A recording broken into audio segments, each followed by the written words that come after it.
In international schools, social and emotional learning is no longer a nice to have.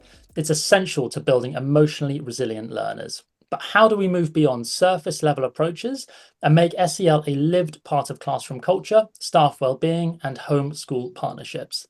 In today's Global Ed Roundtable discussion, in partnership with Here Is Made, we'll explore what's working and what's still challenging in early years and primary settings, from developmentally appropriate strategies to measuring real impact. Absolutely delighted to be joined by our guest today. So it'd be great to start with some introductions. So if everyone could briefly talk about their journey in education to date, as well as the educational context you are currently in, that would be fantastic. Shri, would you mind kicking us off? Sure. I am Srinanda Gupta, and I am the Elementary Dean of Students at Stanford American International School, Singapore. It is a pastoral care role, and to fulfill it, what I need to do is support my entire community, from students to teachers to parents. I take pride in leading this within the elementary. Victoria? Hi, everyone. It's so very nice to meet you. My name is Victoria Placeres. I am an early childhood elementary school principal, transitioning from an international school here in Doha, Qatar, to UAE. I'm going to be starting a new position, head of school for kindergarten and elementary school years in Rushmore American School next August. So I've been in international education for 20 years. Prior to coming to Doha, I was at Uruguayan American School for 18 years. And yes, social emotional learning is something that definitely we're navigating every day, supporting our teachers, our students, our parents. So I'm super happy to be collaborating with you all today. Amy? My name is Amy Rose Larkin. I am the head of early years here at Uptown International School in Dubai in the UAE. I've been in early years education. I'm an early years educational specialist for the last 15 years and in the UAE for 9 years. So I'm very excited to talk about everything social and emotional. And it's a real passion of mine and something that I think our children now more than ever need and want. Maria, if you could briefly introduce Here Is Made as well, that'd be fantastic. Hello, everybody. My name is Maria. I'm the founder and CEO of Here Is Made. It is a platform for social emotional learning for early years, grades 1 through 6. We innovated a little bit in the process. We created a platform that really engages kids and makes them feel seen in the process, and made it extremely easy for teachers to not require any prep time or any training to do this. And it doubles with literacy as well, because there's a lot of sort of reading and stories. So it can fit into the English class, or it can be a standalone tool. But it is very, very flexible, and I'm absolutely happy to be amongst you here today. I can't wait to hear everything you have to say. Thank you. Jenny? Hello, my name's Jenny Blackman. I'm a head of grade at Stanford American International School in Singapore. I've been teaching for around about 18 years now, 10 years across Asia, 7 years across the UK. Within my head of grade role, part of designing the advisory program and lessons and supporting our team of 15 advisors, we see the greater need now for more skills for the children to learn in social emotional learning here, yesterday, and into the future as well. So I'm really looking forward to learning from fellow colleagues, people within modern technologies as well, to hear about new strategies and ideas so we can all work and help the children for tomorrow. And Julia? Yeah, hello. Nice to meet you all. My name is Julia Campbell. I'm based in Germany, near Frankfurt, and I'm the head of secondary at Struthof International School, which is a small IB continuum school. I am the head of secondary. I used to be the assistant principal, and I brought the SEL and pastoral program to our school, and in my function as the assistant principal, and that kind of never left me, the passion for social emotional learning, and also, to support students and staff. And that's why I'm excited to share what we do here and learn from all of you. So thank you for having me. Brilliant. Excellent to have everyone here. So kicking straight off with my first question. So if we can consider one approach, one SEL approach, or a couple of SEL approaches that have worked particularly well and have had the greatest impact in your respective schools, starting with younger learners in the early years, it would be great to get people's thoughts on that one approach. So Shri, could you kick us off with that one? Yes, sure. So as I said, I am kind of leading the SEL for the elementary. And in that, there were a couple of approaches, I think. The first thing was to identify that, it needs to be very much fitted within a day. It is not a negotiable point with anybody within the community. This I've inherited. So I am very blessed that this was identified as a need, and that approach that it has to be the beginning of the day as a resetting point for all the community members has worked wonderfully well. So every day in the morning, there is a 30 minutes advisory that everybody has to kind of engage in. And couple of things that we have is a few programs that we follow, but one approach was actually to check in on the children and how they're feeling.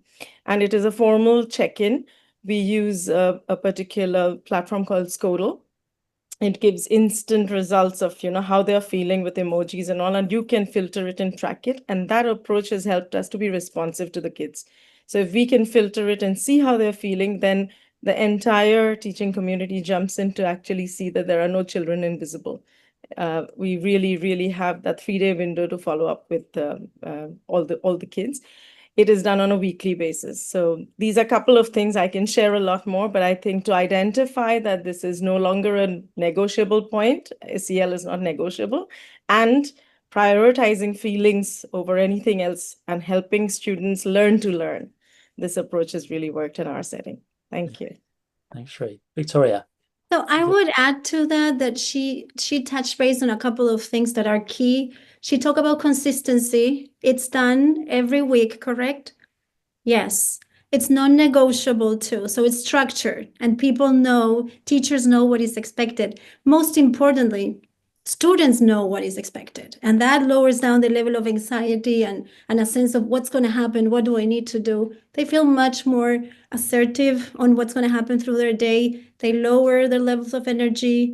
So I think she touched base on that. The one thing I would add is inclusivity, because when you make sure that everybody is welcome at the meeting, currently in my school, we're using the morning meeting program, which is something we also used in Uruguay.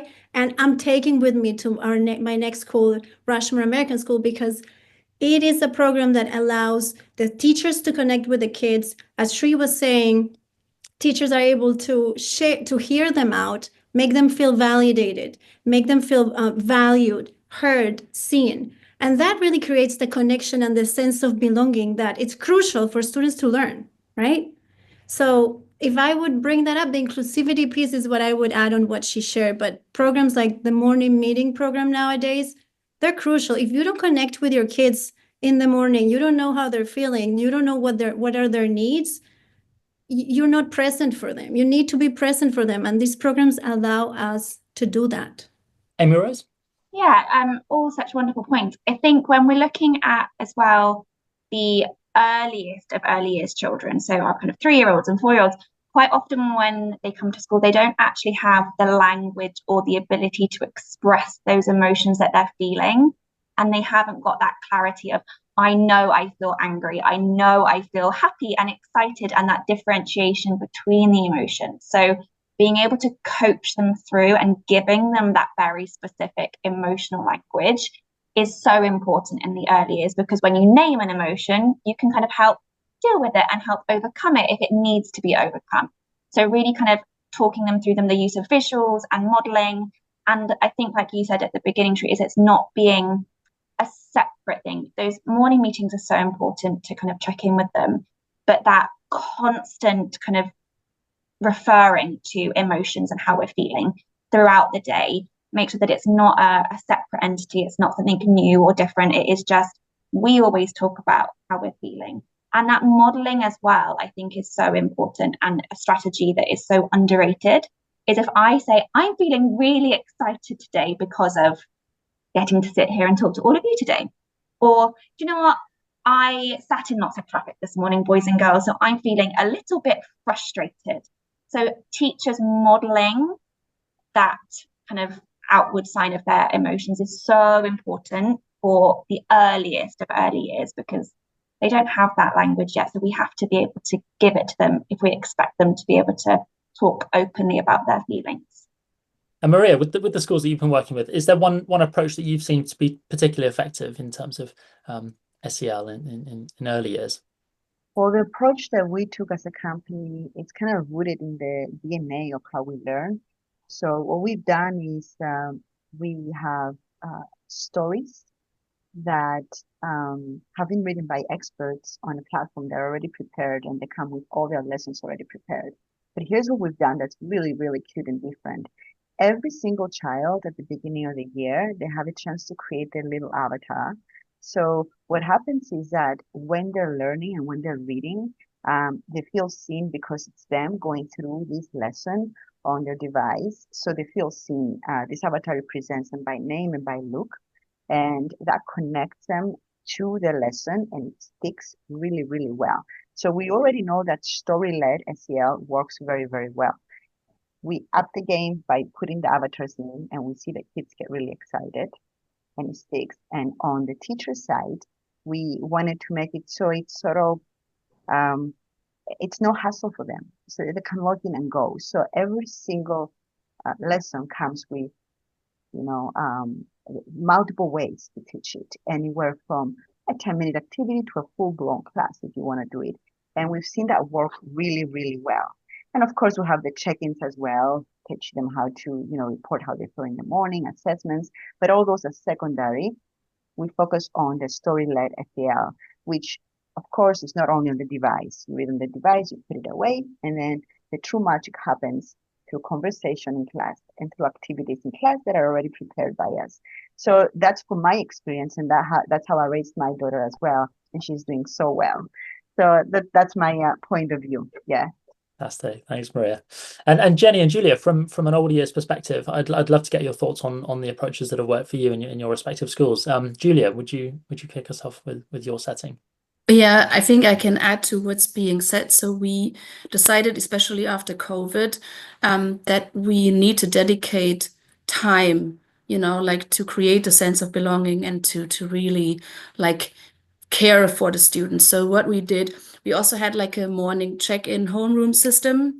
However, we realized that sometimes, especially, like when you have kids who have to commute in the secondary, like we would never get the full time because some people would be late, or, like for some, it took a while to really see the benefit and the need for themselves, and they are teenagers as well. So then we decided to do it after lunch. So we have one period a day, 4 days a week, right after lunch, where social emotional learning happens. And that can be through class projects. We do journaling, and it's almost like a family situation, because the care classes are quite small. They have a dedicated care teacher who is the first person of contact for them and for the parents. And they check the dates for the week. They do mindfulness journaling. They do their service project as a community. They discuss scenarios sometimes. They, like navigate through their own conflicts as a class. And again, like I think what you've all been saying really resonates with that. It's the consistency that it happens daily. The time has to be provided. The resources have to be provided for the students to really feel that sense of belonging and feeling part of this care class. And also like from like a staffing perspective to have teachers who really it's not everybody's like cup of tea. To some people are maybe more like focused on curriculum, but to choose teachers or have teachers choose that for themselves, who really value and like the work with the students that is across curriculum, and who really like want to be in the care for the teachers, for the students. That's why we also like call it the care program. And yeah, so that's what we do. Thanks, Julia. Jenny, Stanford American. Yes. So in grade 11 this year and over the last couple of years, we've been using the Castle core SEL competencies, self-awareness, self-management, social awareness, relationship skills, and responsible decision making. So from those sorts of core competencies, we've designed the advisory program to encompass this. Two particular ones which spring to mind are the self-management. The grade 11s arrive into grade 11, that big jump of transition from grade 10 to 11. And the big word for them, not my words, but their words, is overwhelm. They may have partially been self-managed during NYP years, but moving up that stage, it just sort of stretches them even further. So this year we were proactive in recognizing this could possibly happen, and also building through the advisory program lessons in really explicitly showing them how to really self-manage effectively, because you can say, self-manage yourself, but in the IB it's got many sort of aspects within the ATL program, self-regulation, all these aspects which actually within social emotional learning, it's a nice hook to attach IB into other platforms and competencies. So we looked at self-management, time management, emotional regulation, stress, how they were feeling. And the second lesson, so they have 2 a week. The second lesson often was connected with the Mario platform that we do, similar to the check-ins that Shri mentioned with Strodel. That's who we'll be moving to next year. But it was a time for sort of a real sort of time for the advisors to ask specific questions, and it was a formal time of a check-in, and also gave guidance to maybe advisors who weren't necessarily socially emotionally inclined, more academic, but they gave them the structure, and it was logged, and they can prompt a question towards a student where they may never have known in the past. And I think that bringing self-awareness, and the students have actually fed back to us in the voice of students that they've appreciated the advisors asking them more tailored questions to the needs to unravel that sort of grade 11 teenager, I don't want to talk to people, but actually peeling back the layers. So that's been fascinating to sort of see this year. Fantastic, thanks, Jenny. And in terms of integrating SEL into academic learning in a way that feels cohesive rather than siloed, I would love to get people's thoughts on that. Victoria, would you kick us off with that question? Well, I think one important thing for me is supporting students to get their own mathematical identity. So incorporating social emotional learning to how you learn math and how you see yourself as a mathematician, I feel a little bit passionate about that, because I'm good at math, right? I was good at math when I was studying, but it also came from teachers who told me I was good at math, right? My perception of myself. So I think that incorporating in a way that the students understand, you don't know this concept, you're not managing this skill yet, going into a growth mindset and making sure that they see that there is a path towards learning this and you can do it. I think that's very important to me. I think getting into the math, social emotional and learning, and making sure that the kids feel they can do it and they start seeing results, right? When you model, like somebody else was mentioning, the teachers are modeling, the teachers are saying that's also important. The teachers buy in. You want the teachers to actually see the value of what they're doing. We're not taking time away from the core subject. We're actually investing in the kid to actually open up to really get the skills and the learning happening. So that would be one thing that I've seen works. Placing those core skills, connecting them with the social emotional strategies that you want the kids to have when they're learning math. That's really interesting. Thank you. Yeah, Maria, what are your thoughts on that question in terms of integrating SEL into academic learning? Okay, so from my perspective, what I see with schools that are using the platform, there isn't one way to do this, of course. Every single situation is an opportunity to have a conversation, to connect, and to sort of help them develop these skills.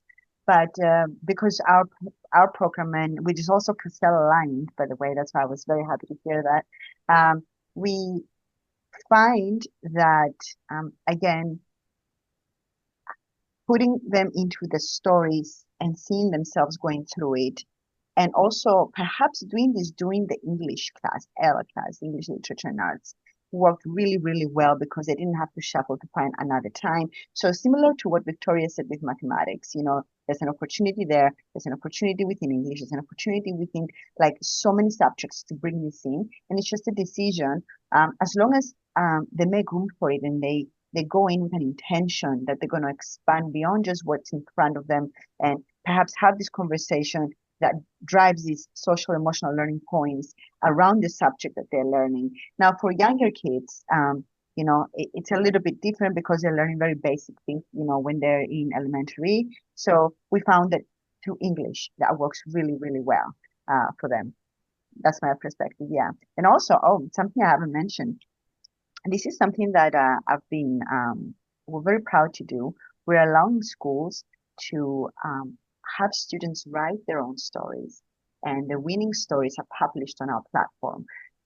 Teaching SEL through writing, it's a beautiful way because not only they get to see the achievement when we publish that story that is professionally illustrated and can be read by, you know, hundreds of thousands of kids that are on the platform, sending a physical copy to the school, giving credit to the student, you know, and of course we cannot publish all the stories, but it's such a beautiful way to honor the kids that go over and above to exhibit these qualities and to sort of lead the class and to have these conversations. So through writing and through reading, that's where we are. Amy Rose, your thoughts on that one in terms of integrating SEN into academic learning?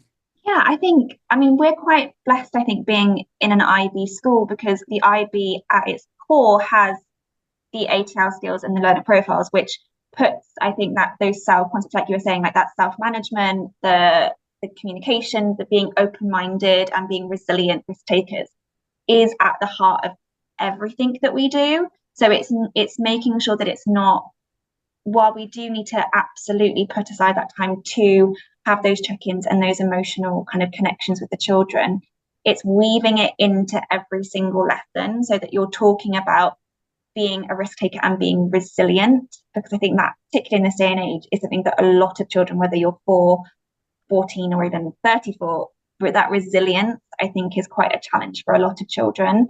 And teaching that as a skill to keep going is really important, whether you are, like Victoria said, whether you're struggling with maths or that you're finding that you haven't got that positive feeling towards maths, but also in your science that an experiment isn't going the way that you expected it to go, well, then we have to be resilient to that. And that is so much a part of the kind of social and emotional teaching practices. So having it as a integrated part of your curriculum and a heart of your curriculum, I think, is super duper important. And that's the same early years education and curriculums, especially the EYFS in the UK, has always put PSED, personal social and emotional development, at the heart of everything. It's one of the prime areas. So it says that without this developed, nothing else can happen. So it really is that foundational skill. So I think it's not thinking about it as something separate, that it does integrate into everything.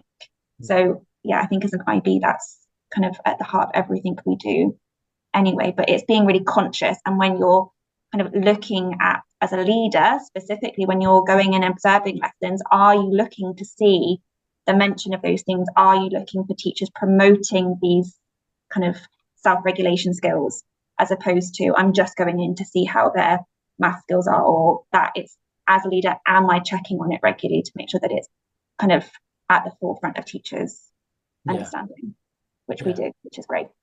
Sri, your thoughts in terms of? Very much similar to what just Amy said. I am a huge advocate of IB myself. So in the primary setting, in the PYP setting, it's a transdisciplinary curriculum. So IB encourages you to mix and match and make it transdisciplinary rather than disciplinary. And PSPE, they call it in the IB. PSPE is an equally weighted subject. It is not, one extra subject. It is equally weighted as maths and language and all other Within PSP, there are strands: active engagement, active living, and social interactions and identity, belonging. All these fall within the PSP curriculum. We have units of inquiry, and anywhere in the world, you still have to go through who we are unit. And within that, you can actually weave in the PSP curriculum beautifully. Now, as Amy said, there needs to be intentionality on parts of leaders, that whether it is mapped well, whether it is kind of transdisciplinary and not standalone, it is kind of covering all the strands within the PSPE. If not, then are there some explicit lessons, as I think Victoria was saying, to create that shared language of inclusion? Is there something which deals with conflict and relationship building and all of those aspects within that CASEL framework? So I think we do have a huge role to play in that if we are leading that curriculum, to see whether curriculum aspects, whichever curriculum you're following, are mapped well within units. Some are explicitly taught. And then what are we missing? What are the things that need still to be covered in order to give that holistic approach to our kids' education? So keeping that intentionality above anything else, I think, makes a school successful. Yeah. Jenny, your thoughts on that one? I think, connecting with the sort of the intentional part and seeing SEL not as a standalone. And I think that is when people, we're going to bring in an SEL program, it should be at the heart of the school. This is my opinion, but it's very much, if you build a school from sort of SEL foundations, everything else can sort of connect to it. And I think it's just wonderful how when you can watch an advisor who is very much confident in delivering SEL lessons and see it come alive, and actually the connection that you can see between the advisor and the student, and there's so much more discussion, that sort of emotional literacy that we were just talking about. They're able to, talk about subjects which could be actually a bit of vulnerability in good old Brené Brown words. But I would say for the advisor to have that trust, to build the trust as well, deepens the trust and also the sense of belonging established in that classroom. And the more powerful, more times that child sees that across the lessons and across school, that's when you've got that sort of special place where the children really feel that they belong in the school and they can learn just that little bit deeper because they're wanting to really engage with their environment and the people around them because they feel safe. Julia, your thoughts on that one?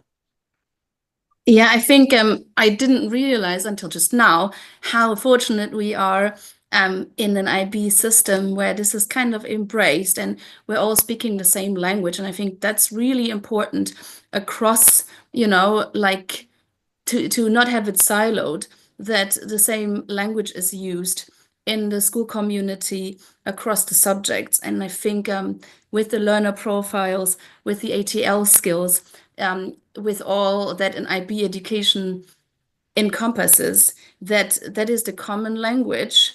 And of course, not in total, but elements of that are used across the subjects, that are embedded in the curriculum through the learner profile and like through the transdisciplinary themes, and like that kind of puts it all together. And then using the same language across the school that everybody understands and everyone is on the same page, that by itself really helps to create the sense of belonging and creates that shared understanding, and again like helps nurture that all the way from the early years to the diploma, and yeah, like the skills that are necessary across the subjects, like as lifelong learners, for us as teachers to model as well. I think it's beautiful that this is built into the whole system, and therefore it makes it easier automatically to combine that and to make that happen and to make it really an essential part of the whole school. And now looking at sort of shifting our focus to teachers in particular, I'd love to hear people's thoughts on, what's working well in your school to support teacher well-being, emotional resilience? You know, what have you seen to be some of the challenges perhaps around this? And obviously we've had lots of things globally happen to us where this has had to become such an important element of everyday school life. So yeah, I'd love to kick off people's thoughts with that, with, you know, Amy Rose, what are your thoughts in terms of supporting teacher well-being? It's such an important topic, because if we are expecting our children to be emotionally stable, not stable, but emotionally literate, and to champion their well-being, to then not champion teachers' well-being as well, is kind of hypocritical, really. So as leaders and as teachers, we have to model what that looks like. So I think something that can be quite kind of negative in a school is, and I've seen it, as I'm sure we've all seen it, is when a school can kind of look at something like burnout and go, wow, you stayed till 8 o'clock tonight, you got in at 6 a.m. in the morning, you're working till 10 o'clock at night, you are doing a great job. And we kind of praise that as kind of a positive thing. Whereas if we as leaders are modeling, no, I've got a nail appointment at 4 o'clock, I need to leave, I need to go out the door, to kind of champion your own well-being as a leader and model that well-being and that emotional intelligence and resilience is so important. Obviously, there are going to be pinch points in education, there always are, but also being that kind of relational leadership, I think, is really important to have, that your door is always open for both professional and personal kind of conversation. I think especially in an international setting where not everyone has got their support network around them as much, you very much do become a part of that person's support network. And being able to be there for your staff, both professionally and personally, I think is really important, that when they have something going on in their lives, that you allow them to share that with you and to be there as much as you can, is really important. I think that CPD on emotional training is really important, to make sure that they know what kind of trauma-informed strategies are for both themselves and for other people is really important. I think for me, it's mainly that modeling from the top down what emotional resilience and kind of modeling well-being looks like, true well-being, not kind of pretend well-being, the true actual at the core of what we do well-being, I think, is really important. And just out of interest, do you think there's a particular point in a teacher's life at a school, perhaps when they first enter a new international school in a new country, that's particularly important? And is that sort of part of an onboarding program that you have to support teachers with their well-being when they move to a new country? And yeah, I mean, I'm sure a lot of us here are international schools, and I think especially like international kind of private schools where we do get teachers from all over the globe. It's so important that the minute they sign that contract and they are agreed to come to the school, is that starts then and there. So we have kind of a buddy system where teachers are paired up with someone who is currently at that school. So any of those questions where you're like, yeah, but do you have the same bread as me? Like, where am I going to get my milk from? Do you still serve, like, these kind of questions? And they've got someone to ask that too, that they can go to. And when they arrive, they're greeted at the airport by familiar faces.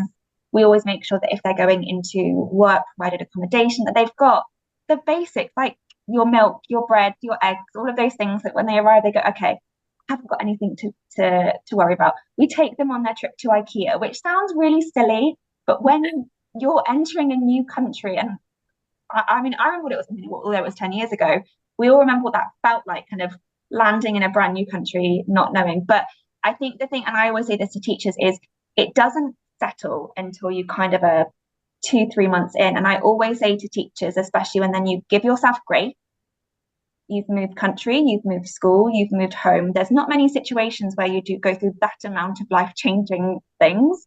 And I think it's allowing teachers that space to go, you need to give yourself grace and give yourself kind of space to feel all these things that you're feeling. And it's okay if one day you come in and you don't know why you're feeling upset, but you've gone through so much. So I think some people think that is limited just the induction, the first 2 weeks, but it goes for so long. That first year that you're in a new country is extreme, because I can guarantee there'll be things that come up that you're like, I didn't experience this. I've had to hire a car. When have we as people in our home countries had to hire a car before? All of these things are so new to people. It's that support should be kind of unwavering. But even kind of as you go through your time, I know there's things that even 10 years down the line, I'm like, this is new, this is different. So I need to make sure I go to my person that I can speak to. So at the beginning, absolutely, but that needs to be continued all the way through. Victoria, your thoughts on it?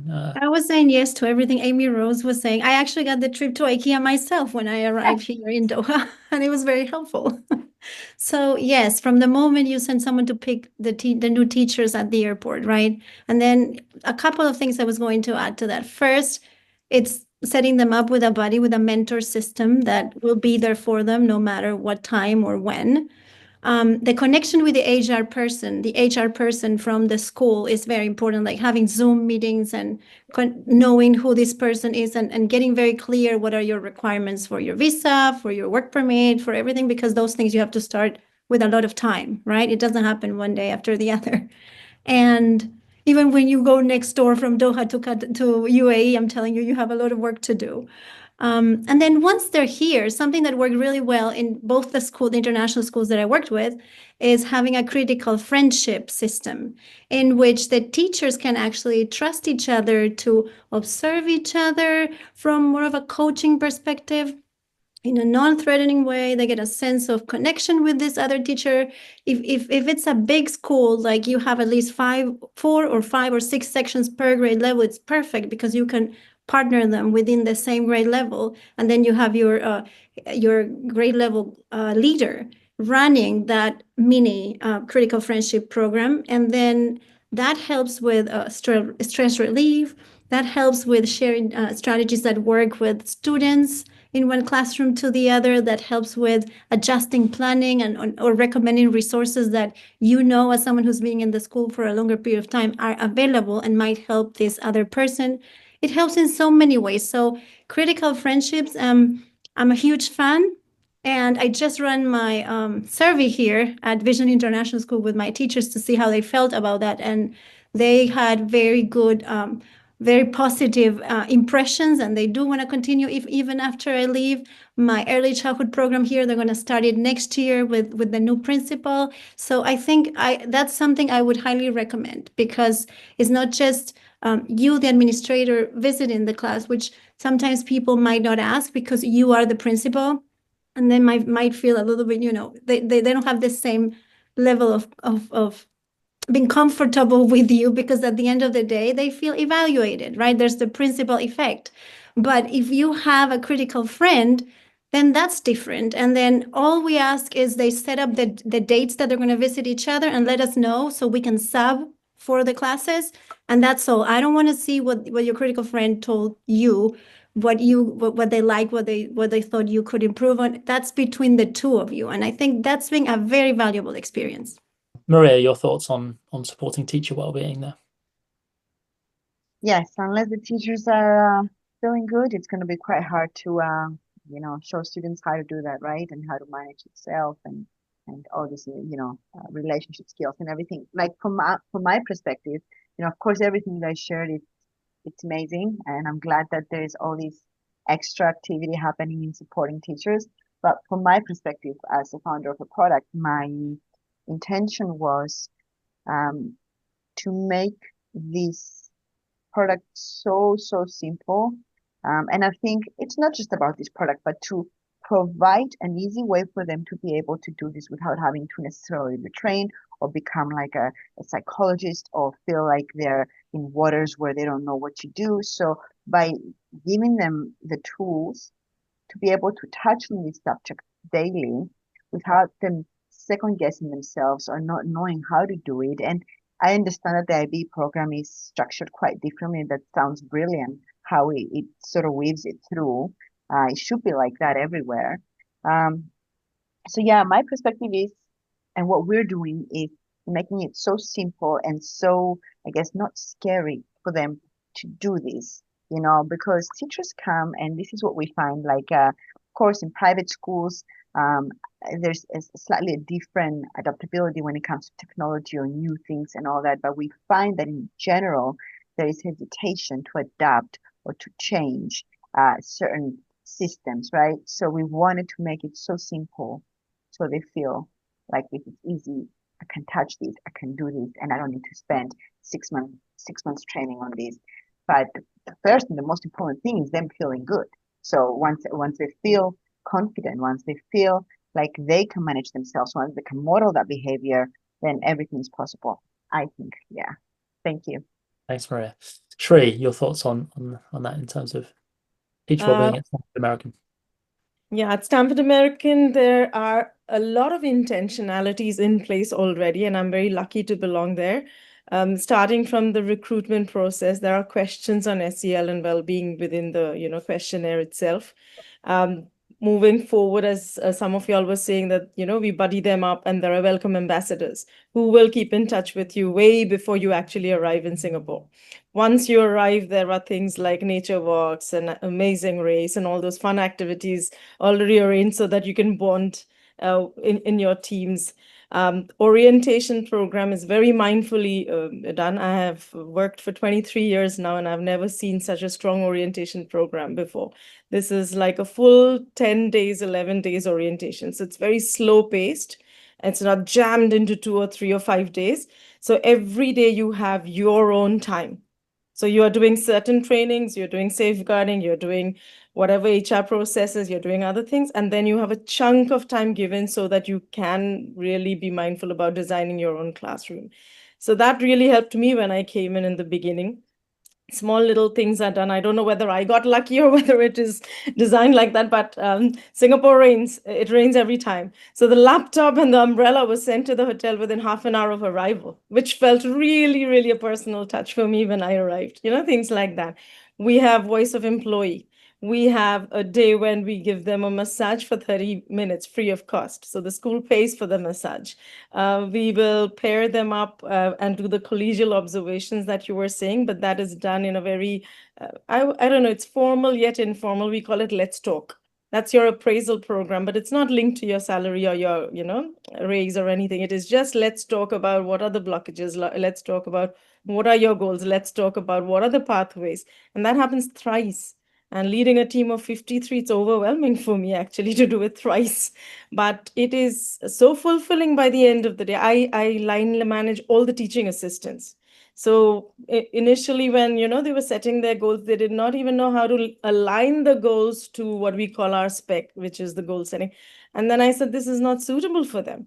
And I redesigned the goal setting platform and made it TA friendly rather than, making it just suitable for the teachers and you guys follow on.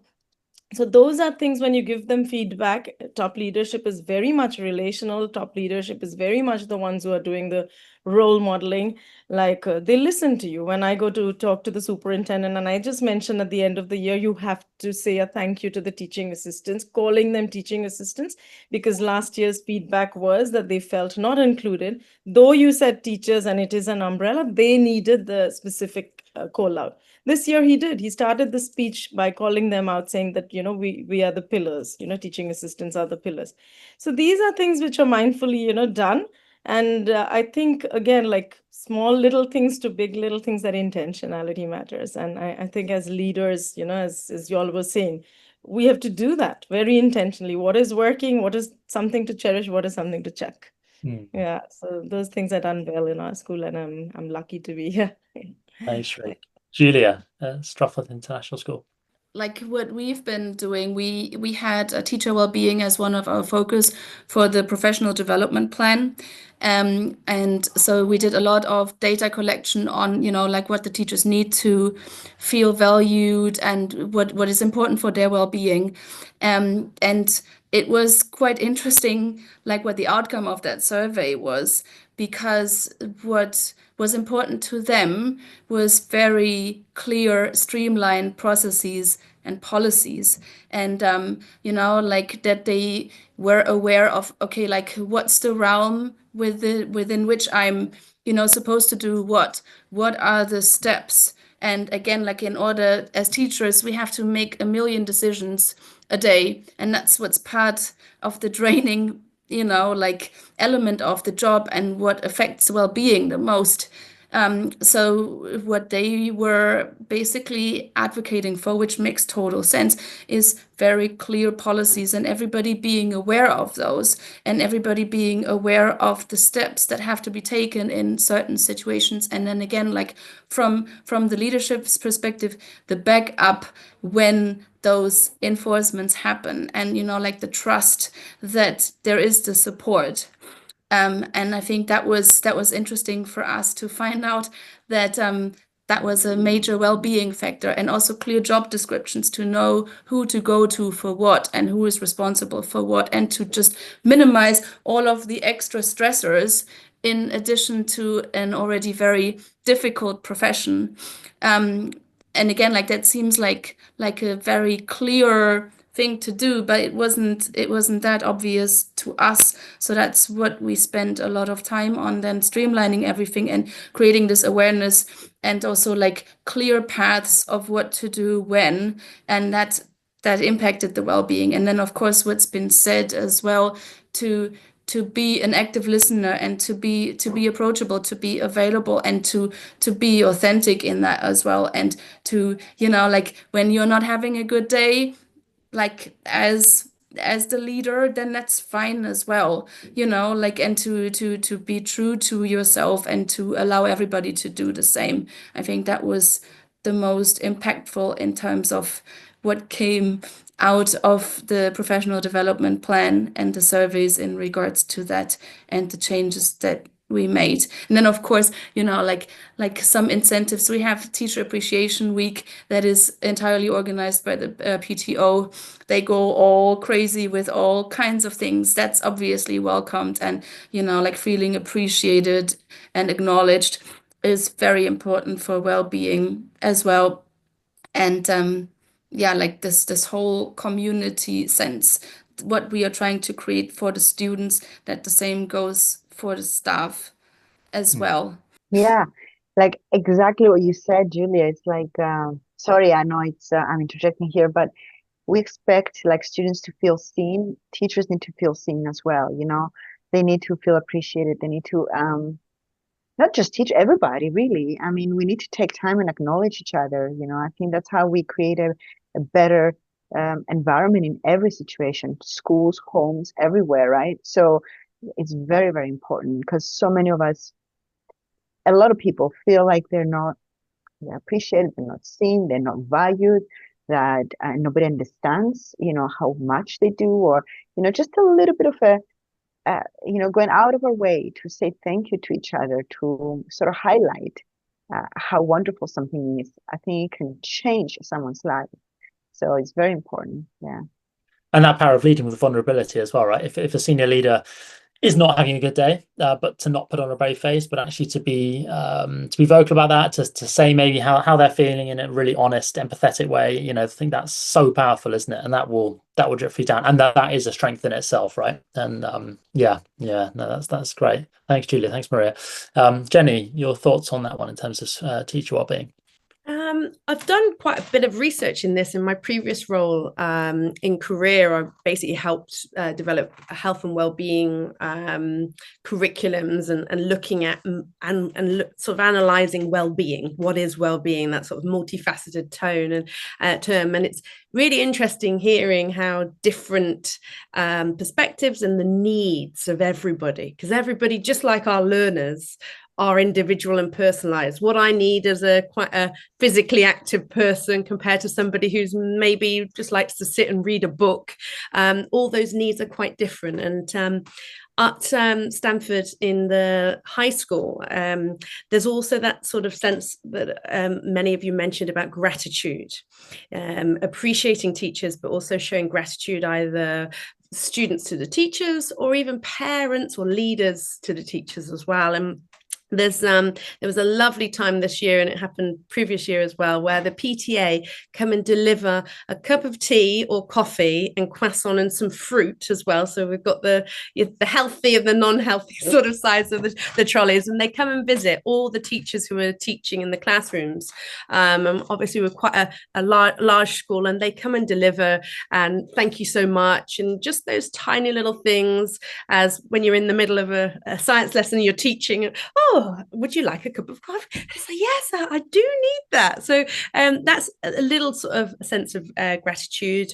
We also hold a global wellbeing day within the Cognita company of schools and all across the world. Or the basically the day is to sort of really highlight the importance of well-being for everybody within the community. And I think throughout the systems that our schools got, it's not just a standalone day, it's certainly integrated and builds as what Shri has mentioned. We've got one gentleman who is actually a PT who's employed to help the teachers, some students, but also the parents, who does basically runs physical activity lessons, so PT sessions, circuit sessions. He works within the community, so he's got connections with physiotherapists and massage. He's the gentleman who organizes all the sort of massages on the free massage day, which is wonderful. But there's also, he brought in some guest speakers. So we had a nutritionist who talked to staff about when you've just first arrived maybe in Asia, your diet could be slightly different than what it looks like in the UK, and how do you adjust to this? And it linked in with a session where you could go up and visit the nurses who I know, I wasn't in Singapore during COVID times, but they were basically connecting with staff and would you like a herbal tea? And then a contact for if you need some emotional support during the COVID times, they were offering that wider support as well. So there's sort of little different opportunities to help different people and their different needs was certainly there. And it's a nice sort of tone. I know in high school as well, once a week, we will be sent a survey from the high school leaders as a check-in basis, actually. And they come, and if there's something from the check-in that they think, oh, I'll go and have a conversation it's more of a red flag, they'll come and chat to the member of staff and just have a conversation. Because in a big school, it's a sort of, it could get missed. So it's an opportunity for that staff member to reach out really and ask for some help, or just make people aware, which is more than just the line managing meeting, because obviously if it's happening 3 times a week, it's day to day, isn't it? And teachers are people just like everybody else, and everybody has a different need. So that sort of multifaceted nature of well-being and the adaptability and asking people what they need is often a good stepping stone to understanding the well-being of the community. Yeah, one other thing that I want to mention that we do is we have a group of members, and it will be, not just teachers or leaders, and we call it the Community Connections Group. And their role is basically to connect people from different divisions of the school. So it could be the housekeeping to facilities to cleaners to HR to teachers to TAs to everything. And we actually do fun things, like if it's Deepavali here, it's an Indian cultural celebration, we will have a Rangoli competition, we'll have a bake-off, we'll have a staff cricket. We might just deliver coffee one day, as she was saying, like PTA, we'll do some trolleys and things like that. Again, very, very much like, keeping in mind that it just gives a smile to everybody's faces, and things like that are done. Bubble tea is a big thing in Singapore. So we do a bubble tea thing, but the deal of the bubble tea is you have to come with somebody from another division whom you don't know. Only then will you be able to claim it. So kind of like gently forcing them to make those connections. Things like that are important as well for well-being. Yeah. That's so interesting. And Jenny, you mentioned something there in terms of the nutrition side of things that I completely skipped my mind, actually, the fact that your gut and your mind are so closely linked, right? And if you go to another country which has very, very different maybe increases of maybe amounts of sugar in certain foods or whatever it might be in certain regions around the world, that will affect the mind and the body, right? So being intentional and aware of that, and realizing that may be a factor in terms of well-being is super interesting. So yeah, thank you everyone for sharing that. Really, really interesting. Moving on to our penultimate question. So obviously we can try all these different strategies and approaches, but if we're not effectively measuring the outcome of these different strategies and approaches, then we don't know which ones to do more of, which ones to drop potentially, and to see how they're all impacting student and teacher lives. So what are some of the measures that you found to be particularly effective in terms of tracking SEL initiatives, in terms of seeing which ones are making a real difference? Amy Rose, I'd love to get your thoughts on that one. Yeah, so we, as far as kind of wellbeing and kind of involvement, we do use the Leuven scales in early years to assess the children on their wellbeing and their involvement in lessons, because that's so closely linked to those SEL initiatives and the ability to kind of talk about emotions and how that is then impacting on the children's involvement in the classes, on their wellbeing. So, and we very much say that we're not, unlike obviously kind of academic subjects, there's no expectations that those will go up throughout the year. It's just to see how they're impacting different children. So that's something we very closely monitor in the early years. It's quite a well-rounded, kind of established way to assess. But I would say as well, as a country, the UAE is putting so much more of an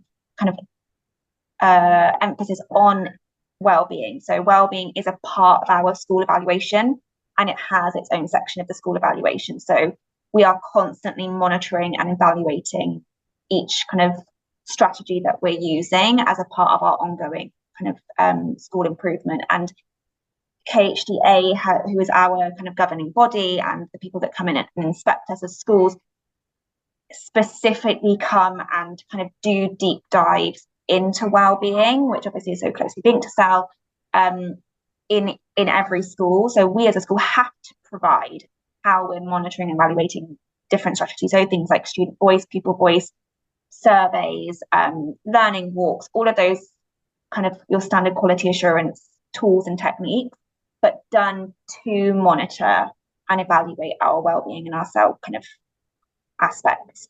So I think having the backing of our kind of government and governing body has been really helpful to make sure that it's not, like we've all said kind of throughout this whole talk, is that it's not something that's an add-on, it's not a bolt-on, it's not a optional extra.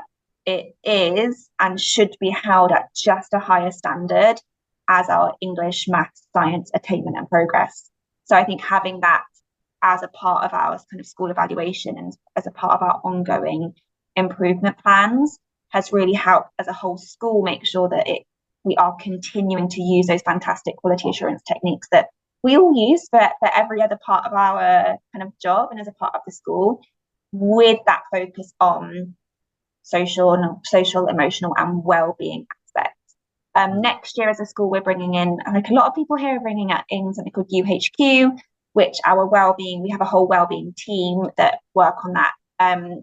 Is similar to what a lot of people have said, is that it gives children a chance to monitor and to kind of input their own emotional well-being into that system, and it kind of gives us a lot of information and measurable information, which is exciting to bring in for next year. Amy, actually, we in my previous schooling career, we used UHQ, and we transferred actually to that program from another one, because it was so easy. The working with the company as well, the actual communication was really effective and really quickly, and the sort of infrastructure of building a new platform into a school which didn't have anything, it was so easy with them, and they were very responsive. So I can thoroughly recommend them. So I hope you find the same experience too. Yeah, well, our wellbeing team have said what a fantastic job they've done so far, and I think we have a couple of members of staff as well that are working with them, because they don't tend to go down right the earliest of early years. So we have a couple of members of staff that are working with them currently on what that could potentially look like. They were really, very mold. Yeah, you could actually mold, which is a good sign that you can kind of mold and sort of, well, this is our needs. Could you do it? So it's good to hear. Exactly. Victoria, your thoughts on that one? So apart from what they were mentioning, I think something important is you start noticing when you are doing it well and effectively that there are fewer behavioral referrals, right?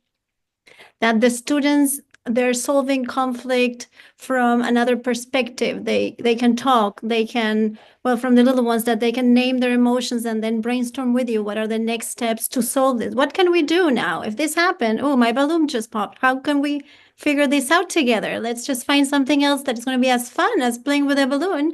Now that we have this opportunity, let's think together. So from that up to managing the complex world of elementary school friendships, you can actually see the changes in the kids. And that's amazing. When a student comes into my office and just says, Miss Victoria, I need to tell you this happened. This student is doing that. I just need to find the counselor, and I can't find her. So I came here to tell you I need help with this specific conflict. You go like, yeah, this is working. And we're giving them the tools and the strategies to move forward. And this is for life. This is not just for navigating the elementary school. So Shri, your thoughts on measuring the SEL initiatives that you're Yeah, I implementing? think there are formal ways of measuring and also informal ways of measuring. So as I was mentioning, like, voice of student, voice of parents, voice of employee, all of those are there.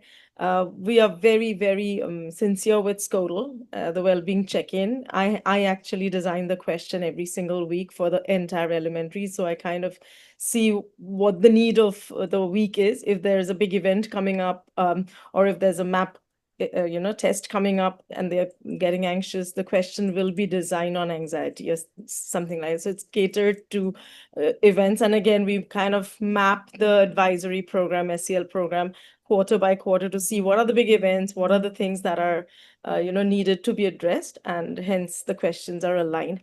Some of the questions are aligned with the values of the school, some of them with IB learner profile attributes and all of that. Those are formal ways, but SCOTL is something which is the main thing for me was enhancing, capacity and building that collective capital. I just felt like a class of 24, when you're doing a data and, in that moment, sometimes there's a child who's upset, sometimes there's a bus that's arrived late. You may not be able to look into the data in a responsive way immediately. So I thought my way of filling that gap was to make teaching assistants stronger and making them responsible equally as the teacher. So they are responsible for that class and they have a gap, as I said, like if it's gone out on a Wednesday, they have a Thursday and Friday. But within that block of 3 days, every single child has got a response. If they don't need a response, that's great. But if they do, there is something. That means the teaching assistants might flag something for CPOMs and safeguarding. They might flag something where a counselor is needed, and that's how responsive you have to be. So that was something which has really worked when it came to collection data and, doing something with the data. And that's the part I think which is very important. Collecting doesn't help. What do you do with it? And the informal ways have also been like, as people were saying, learning walks and walkthroughs. And one way of doing it initially was just walk through and see whether everything is in place and people are doing it. But now we are being more specific to say that, hey, if you have actually set a goal with SEL in that walkthrough, is it showing? What can we help you with? And again, those conversations are happening. Our leaders are pretty phenomenal with their transparent walkthroughs. They're continuously visible. Everybody is visible. One thing in the elementary with our principal is she doesn't want to see the deputies and myself in the office more often. She just wants us out and about, which is quite hard because there's so much also, in the office that you have to do sometimes. But that is her need. That is how she wants it to be. So she wants us to actually go out and collect data informally. For example, I have 2-hour supervision duty every single day. So half an hour in the morning and 1.5 hours in the cafeteria. And I just connect with people and collect some informal data during that time. It actually helps me a lot to not, make the problem bigger, but make it smaller and resolve it. So those kinds of things have worked. And I think, again, like keeping that in mind that there are data points, and then what do we do with the data and how do we build capacity within our own systems to make it work for ourselves. It may not work in different settings, but what works and how. Yeah. Maria, I'd love to get your thoughts on that one and how Heroes Made supports that measuring of the tracking and the initiatives. Yeah, no, it's really interesting to hear how everybody's doing it. Yeah, from the product perspective, when you have anything out there, you need to make sure it works, right? So we had to implement. So we have the check-in, like I was mentioned multiple times here today. The check-in the kids can do every morning, and you can see we've actually measured how using the platform and the whole process. And I'm sure schools might use multiple things, but we've seen how when it's implemented properly a few times a week, we see how they report better and better and better on how they feel. For the most part, there's a percentage, I think there's 42% drop in on the negative scale. And then on the other side, we also have assessments, which allows teachers to sort of assess in the morning, not in the morning, at the beginning of the year and at the end of the year. And they have these 2 reports, and they're able to see how each student has grown in each of the competencies, cell competencies. And these assessments also provide sort of actionable steps, suggestions. It's good to put this student and this student together for a project because they can model each other and sort of learn from each other. It's, there's so much that we provide through the assessment. So yeah, it is very important to be able to measure so you know if it's working. And if it's not, what can we do to make it better, on every single, it's just when it comes to assessments, most of the time you just know anyway. As someone mentioned that, like, you just know, you feel it, you see it in the school, but unfortunately we have to also be able to prove it, because of policies and because of, demands, and being able to sort of substantiate things and decisions we make as schools, right? So we wanted to create this assessment and the check-ins so they're able to have that proof, that evidence, if they need to show either to the parents, stakeholders, anyone at all, on how things are working out. So yeah. Jenny and Julia, before we move on to the last question, it'd be great to hear your thoughts in terms of measuring the impact. So yeah, measuring the impact, obviously the data platforms that we've used as well to do the check-ins on a regular basis. I think it's that sort of big question of quantitative data and qualitative data, and sort of marrying the two across. A lot of people have spoken about the conversations, and obviously being that sort of, we're looking for the social emotional, and sometimes in data, the actual meanings can be lost. And I think that connection is really important to be able to interpret it into a sort of humanistic reasoning sense. But being able to measure it is obviously quantifiable to see whether you've improved as well. So I think a lot of the data platforms that we're using, but also we do learning walks, climate checks, say for example of corridors. We've got a lift system in school, which the students aren't supposed to use at certain hours because it's only quite narrow. Seeing how many children are deciding to take this rather than the choices that they're making, you can certainly, if it's, say for example, the numbers of restorative questions and conversations we're having to have at lunchtime or after school, you can quantify that in many senses. On attendance as well, those sorts of connections that we're looking at the sort of stats and seeing whether it's improving or increasing in some senses. But it's just having those one-to-ones and conversations that the advisors do, but also if it's a higher level, me as a head of grade, you can certainly track, and we've got a log entry system, so that's either positive praise or in a restorative matter of something's happened, behavioral concern. And those we can certainly sort of see for students from this year to last year and compare and see how many behavioral incidents or positives they've got, and compare, and certainly track and see that improvement as well on a bigger, longer scale, which is quite interesting. I can remember a certain gentleman from last year to this year, from grade 10, over 23 incidents as compared to this year only 1.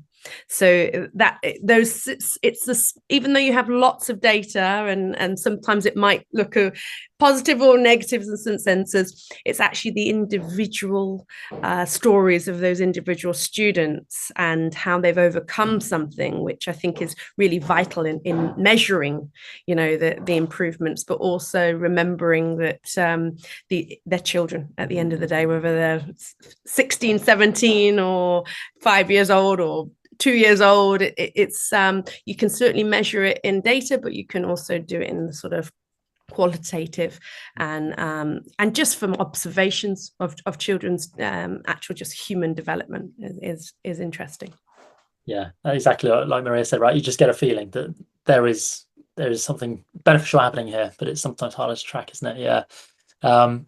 Great. Julia, your thoughts on that one before we move on to the last question. Yeah.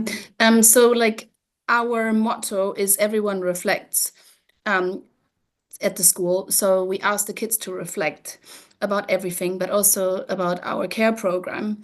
And so we do this fairly regularly. And then it's quite interesting to see how like the whole program and the perception of the program changed over time, to see that through their reflections. And then also, again, in terms of the skills, we were talking about the ATL skills earlier.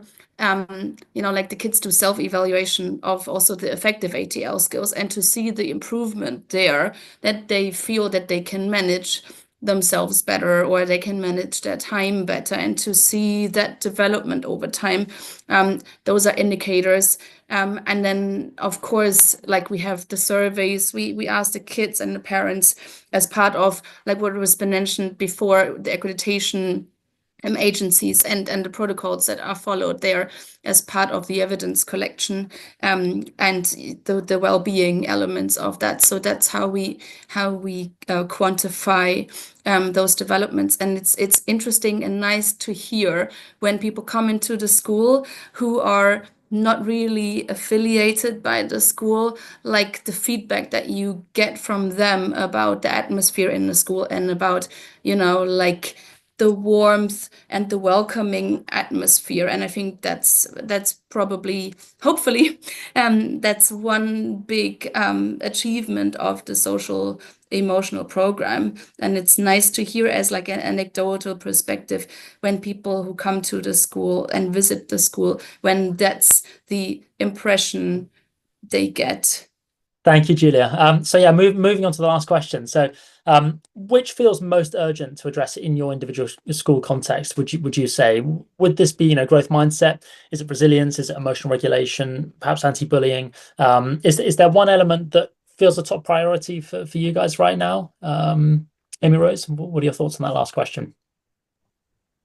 I think it's really tricky to kind of go on one of those and go one is more important than the other, because I think they all are so intertwined that you can't really put one.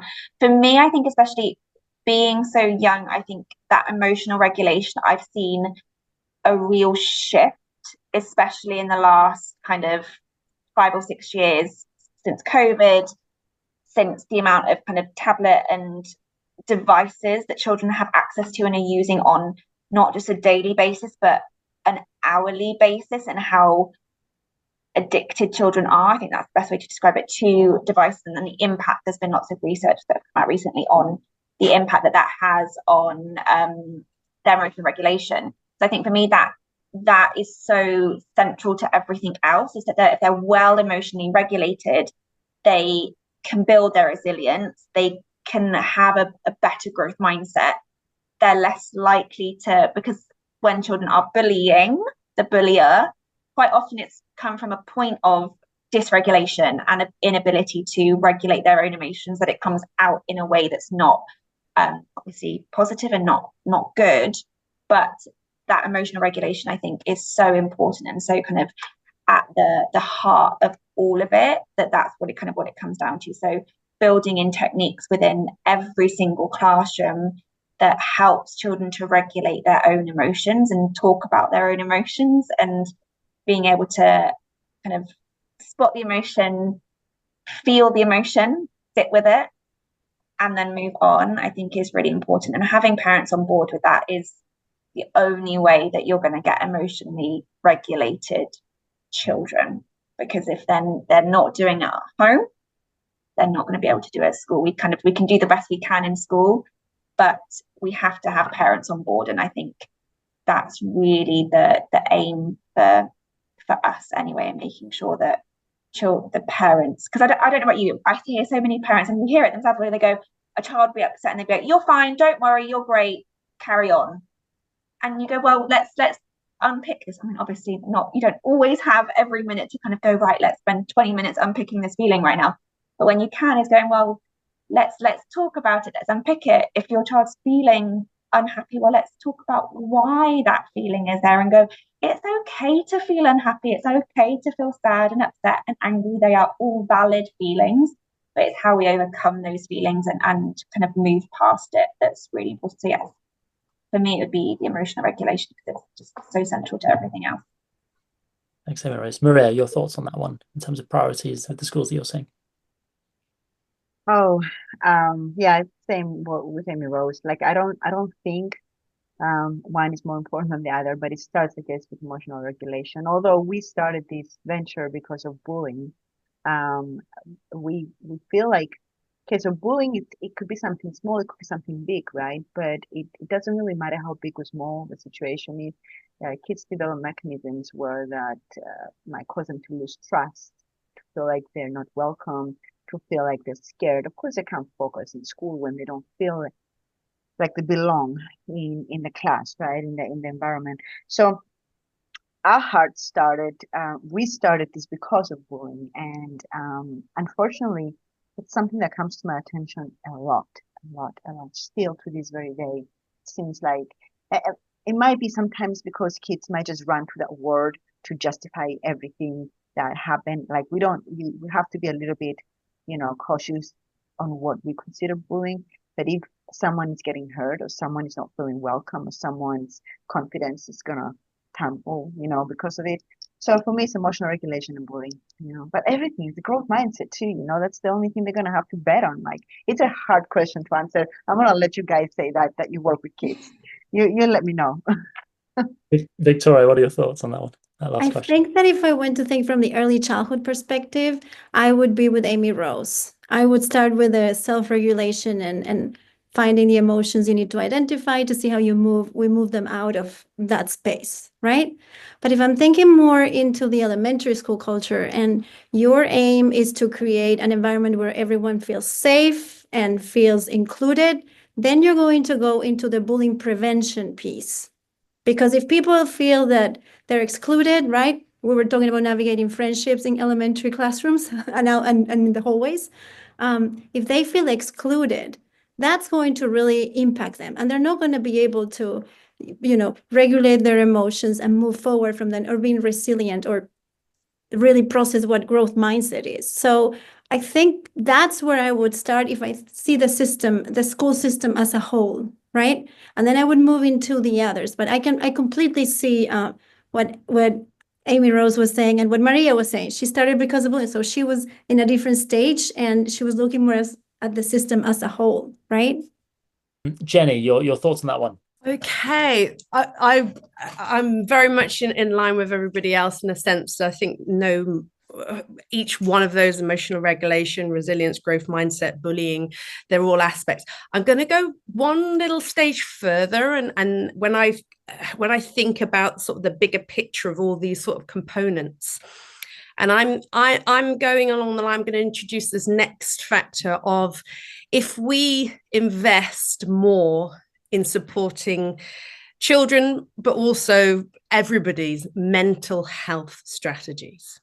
I think if you develop more education, even from the top down in research, when you compare heart research, heart disease research in the UK, so for example, and the amount of money that is put into mental health research, there's a major discrepancy. And I would say building in more education surrounding strategies, support, then that would certainly link with, as an umbrella topic, with all those aspects, whether it be in a sort of rising levels of anxiety within children, sometimes connected to the digital devices, social media, these new terms of toxic masculinity, these aspects which are starting to sort of come into the sort of, especially in the teenage years.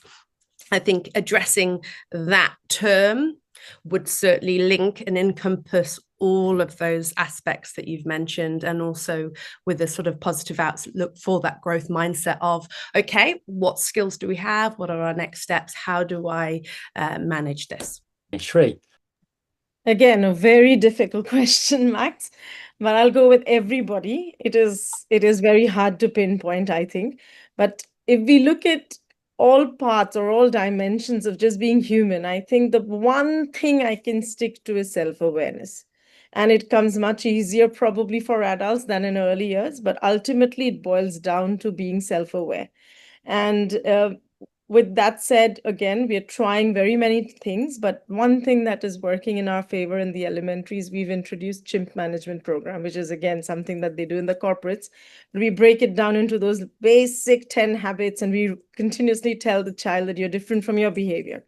You're not your behavior. And what part of the behavior would you like to change in order to be who you actually are? Things like that. So that language of, feel self-assured that that is just something that's happened to you and you felt like that, but that's not who you are. That piece in the elementary is working really well. We start with the easier habits of the chimp saying smile. So when the school year starts, just give a smile. But there are also things, where I think explicitly that needs to be taught how to control yourself, self-regulation piece. It's a hard piece, and I think I struggle with it myself as an adult, and I think most of us will do from, some days are better than the other.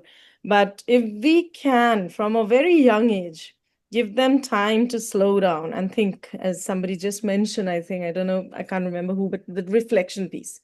The reflection, I think Julia mentioned it, helping the kids to reflect on their behavior and letting them identify that you're different from your behavior. And then that helps in that self-regulation. They don't see themselves as the chimp, but they see themselves as who they are. And we even do things like name your chimp, talk to Bob, talk to Fred, whoever it is, go and talk to them. It's not you who's doing it.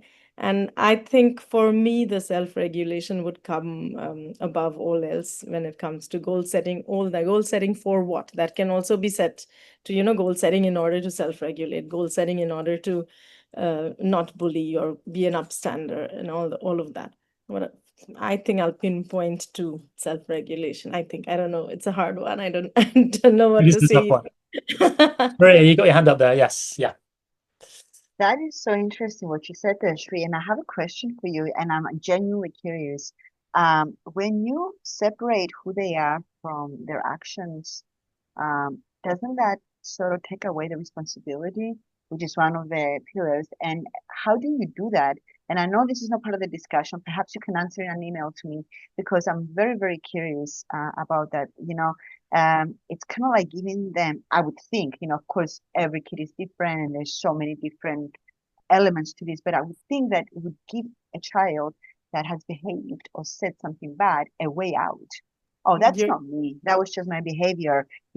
Where is the responsibility in this? So I'm curious. Again, you can address it now if it's quick, because I respect everybody's time, or please send me an email about it later. Thank you. I'm very, very happy to address it now in a quick way, because that is something we faced in the beginning. They did come to the office and say, I didn't do it, my chimp did it. So that was something that was happening with the elementary kids. But then we also then tried to have very explicit lessons in the beginning when we are introducing that as you are your chimp. So we talk about the brain and parts of the brain which are, close to the chimp and not close to the chimp. And those lessons are initially done before we say, okay, you can reflect as your chimp did it. But ultimately, we do a lot of in-between review on you are your chimp, you are responsible for your chimp. So those are done. Yeah. I like that you're responsible for your chimp. I like that. Okay. Thank you so much for taking the moment to explain that. I go quiet now. Thank you. Julia, your thoughts on that last question?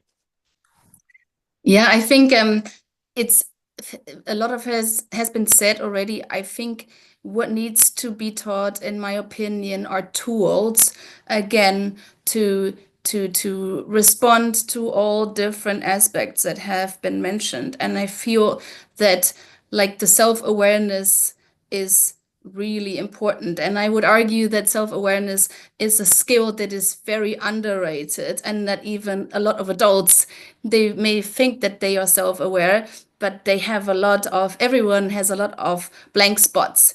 And I think that awareness is really important. And for me, that then automatically leads to resilience. And I feel that's important as well, especially when we talk about growth mindset, especially when we talk about skill development, and I think life skills like self-awareness and resilience in combination, I think are a good like equation of like getting through life. And I think that's important in many aspects, and should be experienced and taught like all the way through, like outside of school, like that's a life skill essentially. And so yeah, everything is important, but I think most of it starts with being aware of yourself and then having the strategies on addressing the rest, so to say.